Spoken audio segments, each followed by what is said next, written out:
Assalamualaikum warahmatullahi wabarakatuh. Kumaha daramang sadayana? Tepang deui sareng Bapa dina pelajaran basa Sunda dina materi dongeng. Sateu acan kana materi dongeng, ayeuna urang aos heula kompetensi dasarna. Aya 2. Anu kahiji nyaeta membandingkan jenis dongeng berdasarkan isi, struktur, dan aspek kebahasaan. Anu kedua, menampilkan berbagai jenis dongeng dengan cara ngadongeng monolog atau dramatisasi. Sateu acan urang kana materi dongeng, ayeuna ku hidep ilo atanapi baca dina jero hate hiji dongeng anu judulna Jonggrang Kalapitung atanapi Sasakala Gunung Bongkok. Mangga wilujeng maos.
Tah kitu geuning dongeng teh. Anu hidup di aos tembe nyaeta kalebet kana dongeng Sasakala atanapi dongeng asal usul. Ayeuna Bapak bade medar atanapi ngajelaskeun ngeunaan dongeng. Dongeng teh salah sahiji golongan carita dina wangun lancaran atau prosa. Dongeng sumebarna sacara lisan tur turun-temurun. Kukituna tara kanyahoan saha nu ngarangna jeung iraha ngarangna. Kejadian-kejadianana oge mindeng kerasa pamohalan atau mustahil. Contohna sasatoan bisa nyarita kawas manusia. Janten maksudna wangun lancaran teh dina bentuk cerita ya. Terus dongeng sumebarna secara lisan maksudna mah dari mulut ke mulut. Contohna dongeng ti indung ke anakna.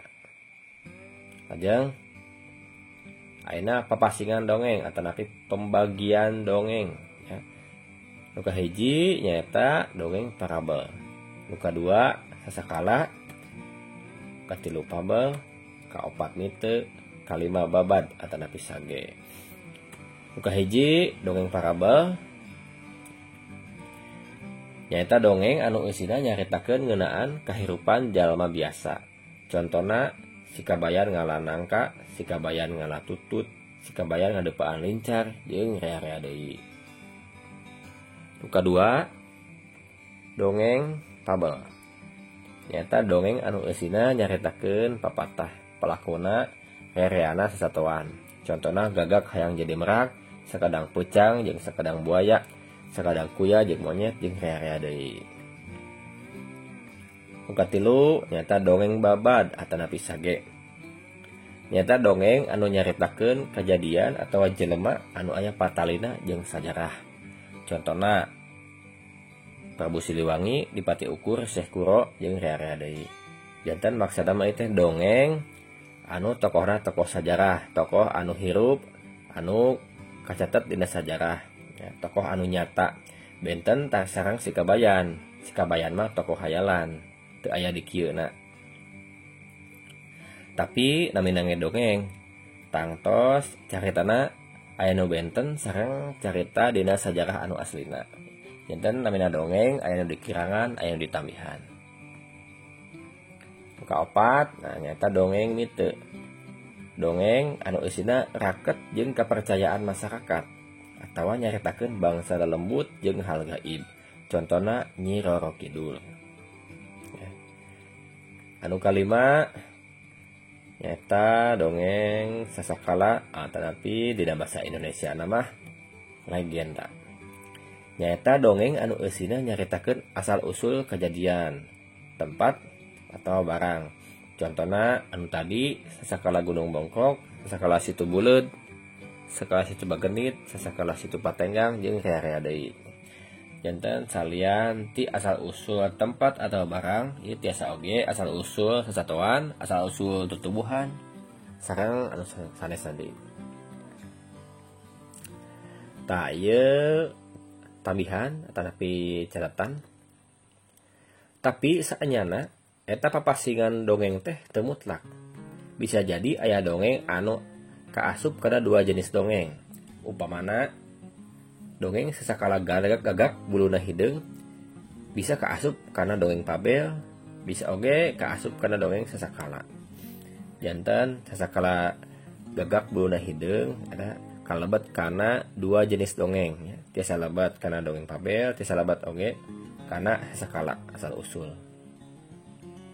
Kumargi nu kahiji nyaritakeun satuan, anu kadua nyaritakeun oge ngeunaan asal usul kunaon gagak buluna hideung ya. Lajeng ayeuna unsur-unsur dongeng. Nu kahiji nyaeta tema. Tema dina basa Sundana teh nyaeta jejer atawa inti carita. Nu kadua palaku.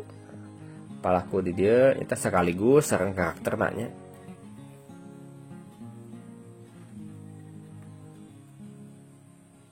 Nu katilu nyaeta galur.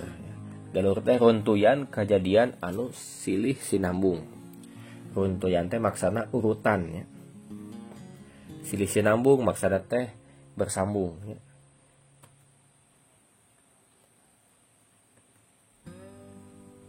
Ayeuna latar. Latar teh kaayaan atawa suasana anu dicaritakeun dina dongeng. Ngawangku latar waktu jeung latar tempat aya dua nya. Nu kalima nyata amanat teh pesan moral anu dikandung tina dicarita pikeun dilarapkeun dina kahirupan. Dilarapkeun teh maksana mah dipraktekkeun atanapi diamalkeun. Kagenep nyata pamohalan. Pamohalan teh hal-hal anu teu asup akal dina dongeng. Contohna anu tadi tutuwuhan bisa ngomong, sato bisa ngomong, jeung sajabana. Ayeuna hal-hal anu kudu diperhatikeun dina nulis dongeng. Maksudna upami hideup nyerat dongeng ngeunaan lembur hideup. Nah, hideup kudu merhatikeun tilu hal ieu. Anu kahiji nyaeta paham kana galur carita. Galur teh anu tadi teh alur caritanya.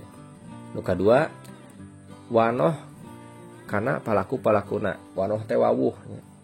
Urang kada apa karakterna kumaha. Karakter tokohna maksudna.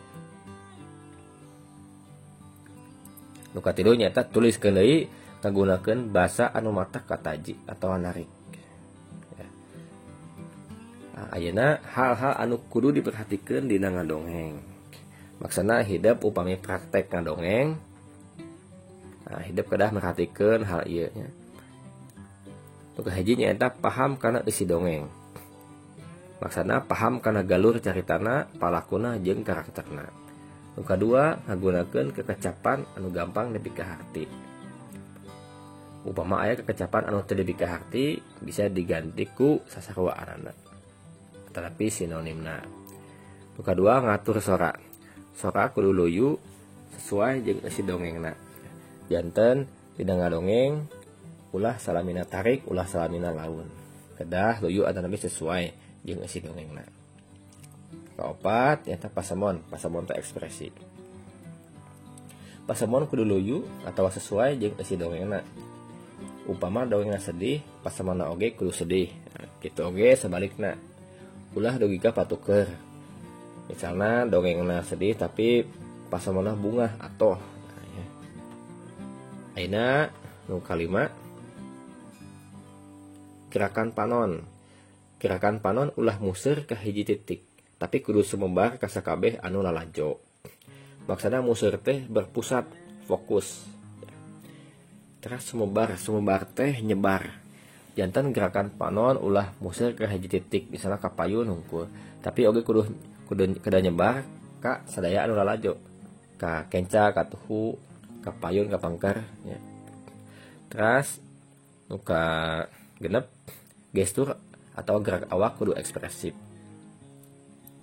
Sanajan gerak awak kudu ekspresif, tapi gestur anu hade mah ulah kaleuwih. Maksana ulah kaleuwih teh ulah berlebihan. Ayeuna improvisasi ya. Upama poho urang kudu improvisasi, tapi kudu nyambung jeung lalakonna ya. Jadi upama hidup hilap dina ngadongeng, nah hidup tiasa inisiatif, tapi kedah nyambung sak dongengna. Nuka 8 nyata percaya diri. Upama urang ngawasa eusi dongeng, tangtu urang bakal percaya diri. Percaya diri ieu hal anu wajib dina ngadongengnya.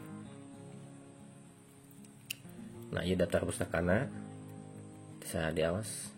Tetapi sumber-sumberna